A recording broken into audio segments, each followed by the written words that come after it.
c'est Christophe et je vais vous parler un petit peu de la trompette. La première chose à savoir, c'est que la trompette, c'est trop chouette. C'est pour ça que tout le monde veut en faire.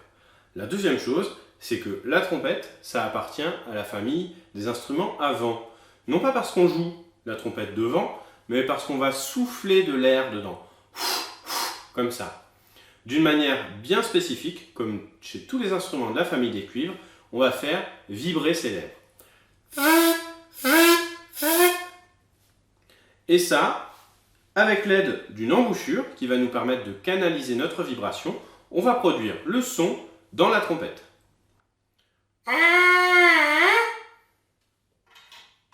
D'abord avec celle-ci, la plus ancienne, la trompette naturelle. Si on regarde bien, c'est juste un tuyau.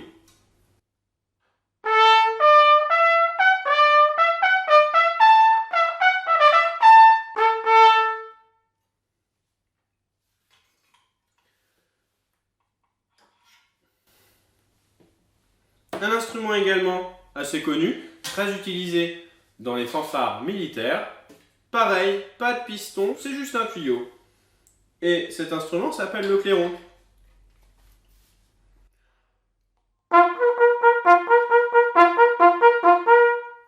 Ensuite, au début des années 1800, a été inventé le système des pistons. Je vais vous le montrer sur le cornet à piston.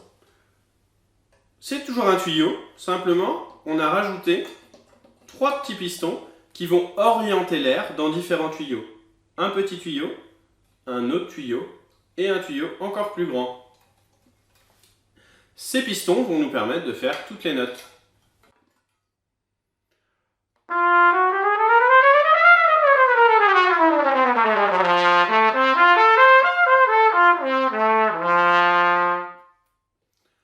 Le tuyau est conique, comme un cornet de glace. Son nom, le cornet.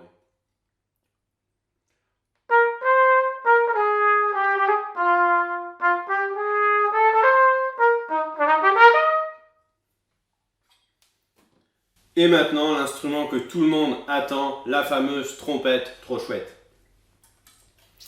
J'en ai plusieurs ici, la trompette en si bémol, la plus couramment utilisée, celle qu'on apprend à l'école de musique. La trompette en ut, un petit peu plus aiguë, avec un son un petit peu plus clair. Et la trompette mi bémol, beaucoup plus aiguë, avec un son beaucoup plus clair. Même principe que le cornet, l'air rentre dans le tuyau, est dévié par les pistons et ressort par le pavillon. À la différence que le tuyau n'est pas conique, mais il est cylindrique, comme un tuyau, tout simple.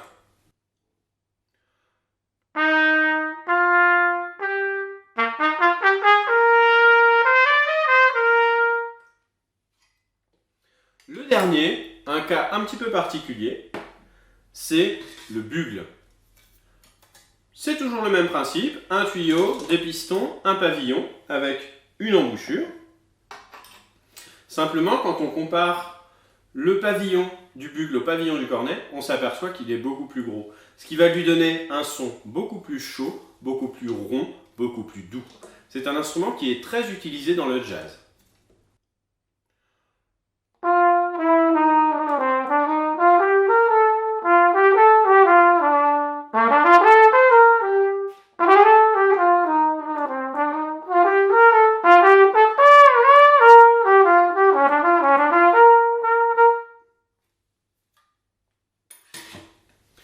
Quelques petits accessoires qu'on peut avoir pour la trompette. Il s'agit des sourdines. La première, c'est une sourdine muette qui permet de ne pas casser les oreilles des voisins. On la met dans le pavillon et magie.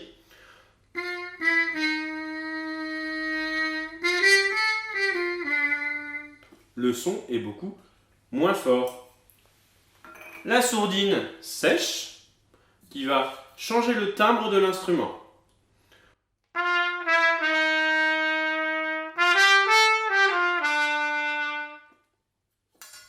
La sourdine bol, qui va également changer le timbre de l'instrument d'une autre manière.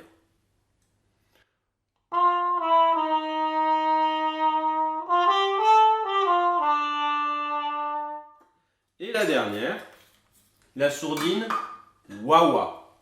Cette sourdine, c'est du 2 en 1. La très célèbre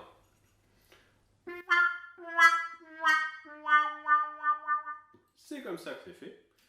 Et une sourdine qui est également très utilisée dans le jazz, la sourdine Harmon, qui va nous permettre d'avoir un son encore différent, très utilisé par le trompettiste de jazz Miles Davis.